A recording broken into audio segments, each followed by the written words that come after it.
നിങ്ങളുടെ ഇഷ്ട പരമ്പരകൾ എക്സ്ക്ലൂസീവായി സൺ നെക്സ്റ്റ് ആപ്പിലൂടെ തികച്ചും ഫ്രീ ആയി. ഇപ്പോഴേ ആപ്പ് ഡൗൺലോഡ് ചെയ്യൂ.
ഞാനിവിടെ എന്താ ചേച്ചി ചെയ്യേണ്ട?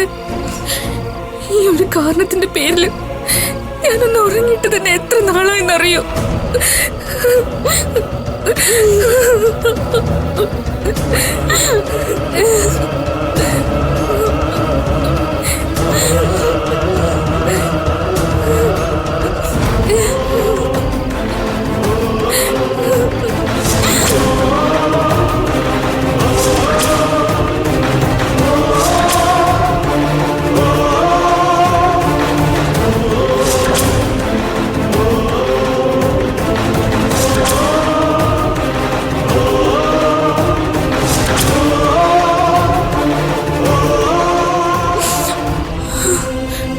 ഇനി നീ ഒന്നും പറയണ്ട മോളെ, എനിക്കെല്ലാം മനസ്സിലായി.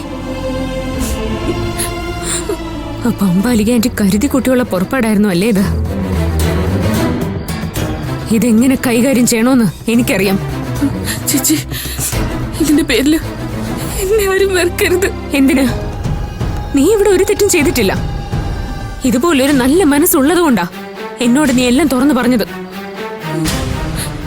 എല്ലാവരും അവരെ പോലെ റോങ് ആയിട്ട് ചിന്തിക്കുകയും ജീവിക്കുകയും ചെയ്യുന്നവരാണെന്നുള്ള ചിന്ത ഇന്നത്തോടെ അവസാനിപ്പിക്കണം. ചേച്ചി എന്ത് ചെയ്യാൻ പോകുന്നു? ഈ രാത്രി തന്നെ ഞാൻ ഇതിനൊരു തീരുമാനം ഉണ്ടാക്കും. സേതുണ്ടെന്ന് വിളിക്കട്ടെ.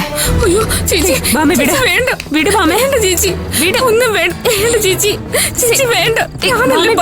പ്ലീസ് വിട് ഭാമേ. വേണ്ട ചേച്ചി, ഒന്നും വേണ്ട. നാളെ നേരം വെളുത്തോട്ടെ.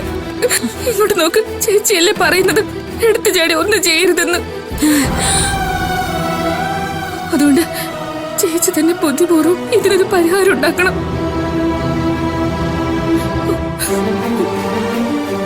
അബിയോട് പോലും പറയാതെ ഞാൻ എങ്ങനെയാ ചേച്ചി ഈ കുഞ്ഞിനെ പേര് ജീവിക്കുന്നത്? ഇതുപോലെ ക്രൂരമായിട്ട് ചിന്തിക്കാനും പ്രവർത്തിക്കാനും നമുക്കൊന്നും കഴിയില്ല ഭാമേ. അതുകൊണ്ടാ നിന്റെ നാവിൽ നിന്നും ഇപ്പൊ ഈ സത്യം പുറത്തു വന്നേ. നിന്റെ അമ്മായിയമ്മേ ഇനി ഒരു ശക്തിക്ക് നേരെയാക്കാൻ കഴിയില്ലെന്ന് അവരായിട്ട് ഒരിക്കൽ കൂടി തെളിയിച്ചിരിക്കുക. ഇപ്പൊ ഒരു കാര്യം കൂടി എനിക്ക് മനസ്സിലായി. അബിയോട് നീ ഈ കാര്യം പറയാതിരുന്നോ അബി നിന്നെ വെറുക്കും. പിന്നെ അവർക്ക് സന്തോഷമായല്ലോ.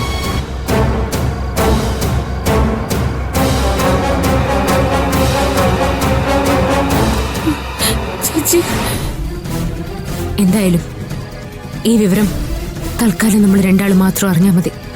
എന്താ ചെയ്യേണ്ടതെന്ന് എനിക്കറിയാം. ഏയ് ഭാമേ, നീ പേടിക്കണ്ട. നിനക്ക് ദോഷം വരാത്ത തീരുമാനമേ ഞാൻ എടുക്കൂ.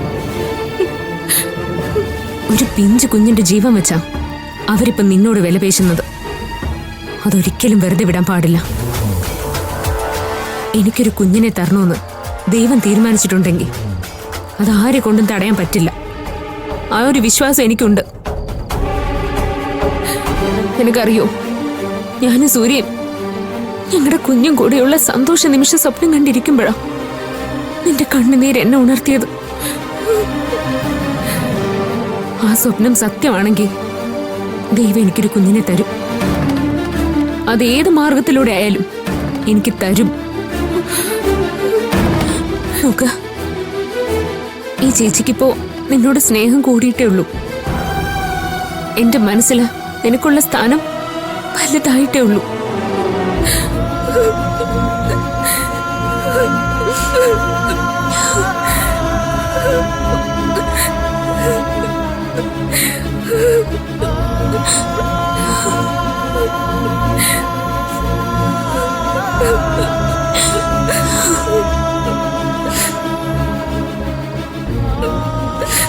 മോള് വിഷമിക്കണ്ട, നീ ചെന്ന് കിടന്ന് ഉറങ്ങിക്കോ. വാ.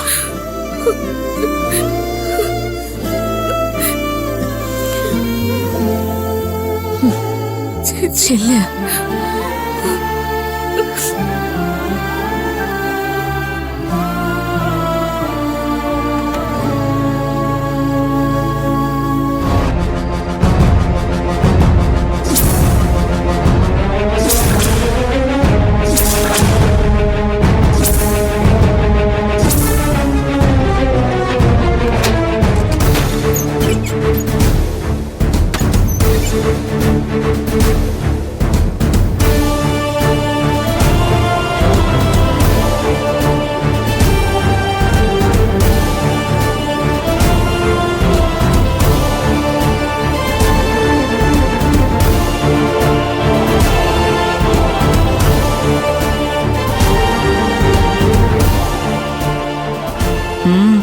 എന്താ ഭാവനെ?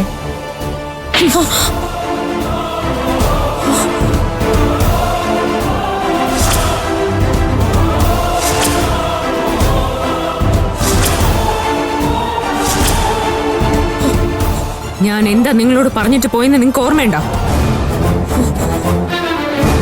ഞങ്ങളുടെ കുഞ്ഞിന് ജന്മം നൽകാൻ വേണ്ടി നിങ്ങൾ ഭാമയ്ക്കൊപ്പം നിന്നത് നല്ല ഉദ്ദേശത്തോടെയാണെങ്കിൽ നിങ്ങളുടെ കാഴ്ചവെട്ടിൽ വന്ന് ഞാൻ എന്റെ നെറ്റ് കൊണ്ട് നമസ്കരിക്കുമെന്ന് പറഞ്ഞത് ഓർമ്മയുണ്ടോ? പിന്നെ മറ്റൊന്നും കൂടി ഞാൻ പറഞ്ഞിരുന്നു. അതല്ല, മറ്റു വല്ല ഉടായിപ്പോ ആണെങ്കിൽ ആദ്യം ഈ കവളത്തായിരിക്കും ഞാൻ അടിക്കുന്നതെന്നും പറഞ്ഞു. ഇപ്പൊ ഞാൻ അടിച്ചത് എന്തിനാന്ന് മനസ്സിലായോ? നിനക്കെന്താ ഭാവനെ, ഭ്രാന്ത് പിടിച്ചോ? നീ എന്തിനാ എന്നെ തല്ലിയേ? മിണ്ടിപ്പോരുത്. നിങ്ങളെ ആന്റിന്ന് വിളിച്ച നാവ് കൊണ്ട് മാറ്റി വിളിക്കേണ്ടി വന്നതിൽ ദുഃഖമുണ്ട് എനിക്ക്. പക്ഷേ അതുപോലും നിങ്ങൾ അർഹിക്കുന്നില്ല. സ്വന്തം മകന്റെ കുഞ്ഞിനോട് പോലും ദയ കാണിക്കാത്ത നിങ്ങൾ ഒരു മനുഷ്യ സ്ത്രീയാണോ? ഭാമയെ ഞാൻ ഇവിടെ നിന്ന് കൊണ്ടുപോകുന്നത് തടഞ്ഞപ്പോഴേ എനിക്ക് സംശയം തോന്നിയിരുന്നു.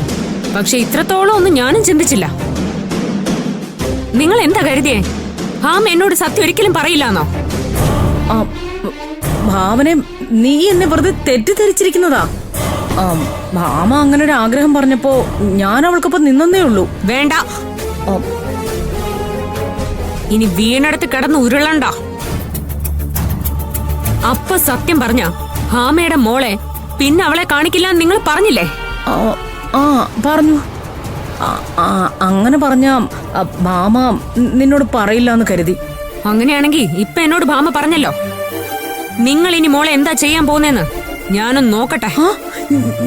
ഞാനങ്ങനെ ചെയ്യൂ ഭാവനെ? ഭാമയെ പേടിപ്പിക്കാൻ വേണ്ടി പറഞ്ഞതല്ലേ. ഇക്കാര്യം അഭിയറിഞ്ഞാലുള്ള അവസ്ഥ എന്തായിരിക്കും നിങ്ങൾ ആലോചിച്ചിട്ടുണ്ടോ?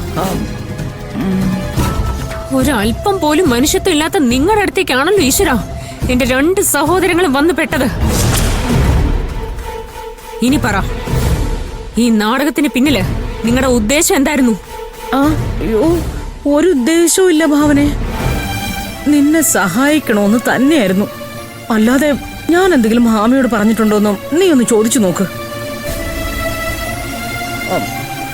ഒടുവില് ഞാൻ മാത്രമാണ് കുറ്റക്കാരിയെന്ന് പറയാതിരിക്കാൻ വേണ്ടിയാ ഞാൻ ഭാമയെ പേടിപ്പിക്കാൻ വേണ്ടി മോളുടെ കാര്യം പറഞ്ഞത്.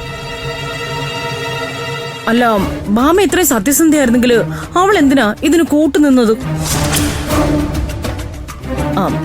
അവള് ഗർഭിണിയാണെന്ന് അറിഞ്ഞ ആ ദിവസം തന്നെ ഭാവനെ വിളിച്ച് പറയാൻ പാടില്ലായിരുന്നു. അപ്പോ അവളും പറയാതിരുന്നത് ഭാവനയ്ക്ക് തന്ന വാക്ക് തെറ്റിക്കാതിരിക്കാനായിരുന്നു. ഇതാ ഭാവന സത്യം. ഞാൻ പറയുന്നത് ഒന്നും വിശ്വസിക്കേ. വേണ്ട, നിങ്ങളുടെ ബുദ്ധി ഇനി എന്നോട് വേണ്ട. ഇതിന്റെ പിന്നിലെ യഥാർത്ഥ ഉദ്ദേശം എന്തായിരുന്നെന്ന് നിങ്ങൾക്കും നിങ്ങളുടെ പുന്നാര ഏട്ടനും മാത്രമേ അറിയൂ. പാവം ഭാമയ്ക്ക് അതറിയില്ലായിരുന്നു. എന്തായാലും ആ ഉദ്ദേശം നല്ലതിനായിരുന്നില്ല എന്ന് ഞാൻ വിശ്വസിക്കുന്ന ദൈവവും എന്റെ കാവലായ എന്റെ അച്ഛനും എനിക്കിപ്പോ ബോധ്യപ്പെടുത്തി തന്നത്.